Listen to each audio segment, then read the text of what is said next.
Hi everyone, it's your boy Sean and welcome back to another Summoners World video. So in this video, I'll go through my progress in Dragon B10 from the very first day until now. This was my first Dragon B10 team. So the plan was to kill both tower, especially the right tower with continuous damage from Beretta, and survive from stage 1 to stage 5. It was the only team that I could assemble that can survive Dragon B10 and kill the boss.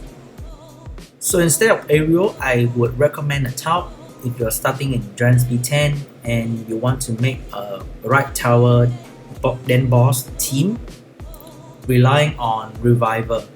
Any Reviver would be okay for Dragon B10. I think Brian is one of the best because he will soak up the damage in the Zyros stage, and his AoE attack break can work on all the trash wave, which was rather convenient. So Bella and Veramos was on Swift back then because I couldn't touch any violent wounds so far. Beretta was on Despair, Ariel was on some weird energy, as well as Brian. So they were very slow, very swishy in general. That's why I went for a revive right tower and then boss team instead of trying to craft a phase team from the start.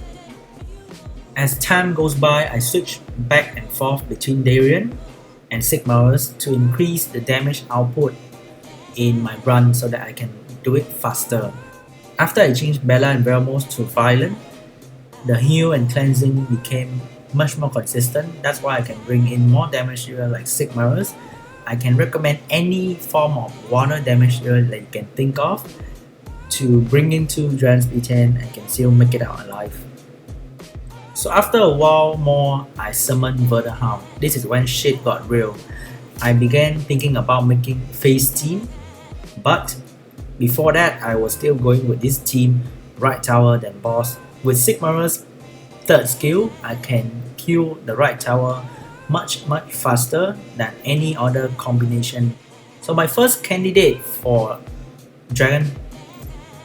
my first attempt at Dragon's B10 phase team means not going for any tower at all was Spectra.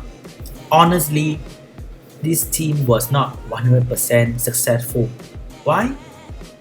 If Veramos and Spectra failed to put a stun or slow on a crystal during the Zyros stage, someone would definitely die. Why? They'll focus fire on anyone and instantly Zyros could kill that person, reset the heal on Bella, and my team failed at that point.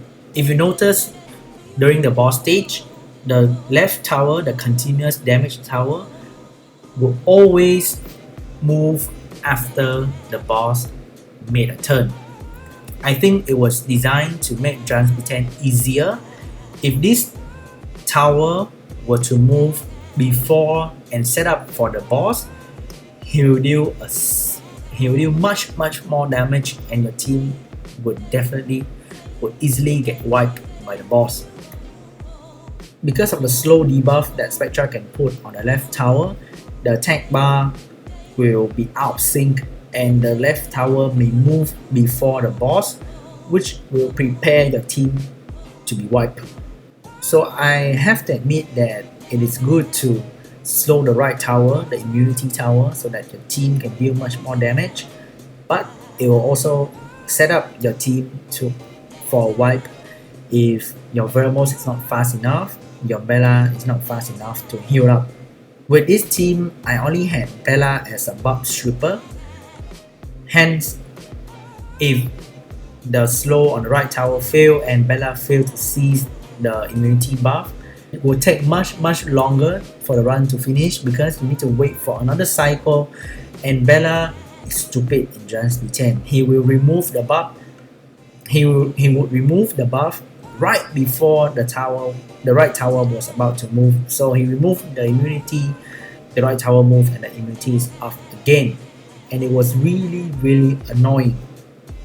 So because that team was unsafe, I messed around with Talc, with Colleen, with some other things, but all of them was not satisfying, and I was very stubborn, didn't want to make a Megan for Dragon B10 because I thought I would never really use her in late game arena, and I was totally wrong. She's so good. After I made her and put her into my Dragon B10 team, this team has been doing Dragon B10 for me for the longest time. They went from a 3-minute plus team to a 2-minute plus team simply by improving rune quality on Sigmarus, on Verderhound. For this team to work, I would recommend Vermo's Bella to be around 180 speed. Megan should be on Swift and move before Bella so that she will remove the immunity buff and Bella can apply defense break right after that.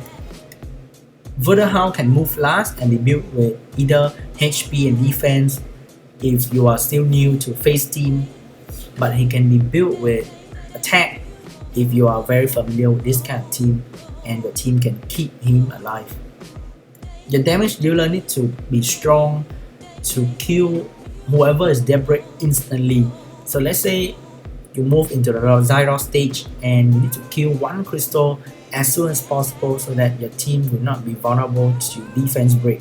For the damage dealer slot, I believe that anything that's water that can deal damage is good. Even fire unit like Trevor is still good in this kind of team. At the moment, I'm settling with Theomas because he has the best violence set for an attacker in my storage. So everyone is generally fast. Verderhound is currently on an attack build with HP substat to survive, and this team can go around 210, 220, and it used to be 3-minute plus. So if you improve your rune quality, you can achieve a pretty decent semi-speed Dragon B10. This is my latest attempt at Dragon B10 speed team. I didn't make a Dragon B10 speed team any earlier because I moved to Necro B10 before I was able to make a Dragon B10 speed team. And farming Necro B10 was so much better compared to farming Dragon B10. Necro B10 drop much more mana because they are dropping a lot of Destroy, Vampire, which you may not really need, and compared to like Focus or Guard in Dragon B10. Will, Nemesis, Rage are all very good for late game PvP. That's why I moved to Necro B10 instead of staying in Dragon B10 and make a speed team. So recently I came back to Dragon B10 to make a speed team because I think that I have a unit for it. This is my latest attempt, and the fastest was 140 something because my runes are not very good, and Galleon is built with Will Shield instead of Violent, and the speed in the team is not synced very well. However, I don't think that I will ever come back to Dragon B10 anytime soon because I can farm all the runes that I need to improve my AO and AD in Necro B10 and craft Violent rune or Blade rune or Fatal rune whenever I need. And the mana in Necro B10 is much better compared to the two other dungeons. The point of me making speed team is purely for fun, and I'm not really serious in farming the Dragon B10 anymore. That being said, I strongly advise you to farm the shit out of Dragon B10 before moving to anything else because you need the Violent Revenge for Necro B10, you need Revenge rune, Guard rune, Endure rune for Raid, you will need Violent rune for like late game TOA and maybe Guild War or Bruiser AD if you're using one. So that's it for my progression in Dragon B10. I hope that you learned something. If you need help for Dragon B10 team, make sure to drop a comment down below because I will make sure that I'll comment on that question. So the next one will probably be Necro B10 and Raid, so stay tuned to that episode, and I hope you are having a great day today, and I'll see you in the next video or the next stream as soon as possible. Bye!